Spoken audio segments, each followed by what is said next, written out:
Food drug சீரிஸ்க்கு நம்ம அடுத்ததாக எங்கே வந்திருக்கோம்னு பார்த்தீங்கன்னா டி நகரில் இருக்கிற டுக் டுக் பிரியாணிக்கு தான் வந்திருக்கோம். இங்கே போயிருந்தப்போ நாங்கள் என்னெல்லாம் வாங்கியிருந்தோம்னா சிக்கன் பிரியாணி வாங்கியிருந்தோம். சிக்கன் பிரியாணியோட குவான்டிட்டி பார்த்தீங்கன்னா சஃபிஷியண்ட்டாக இருந்துச்சு, டேஸ்ட்டும் தரமாக இருந்துச்சுங்க.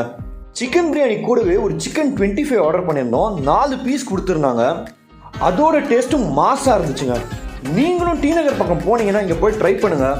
ப்ரைஸை பற்றின டீட்டெயில்ஸ் டிஸ்கிரிப்ஷனில் இருக்குது. ஃபர்தர் ஃபுட் ரிவ்யூஸ்க்கு FRIB ஃபாலோ பண்ணிக்கோங்க.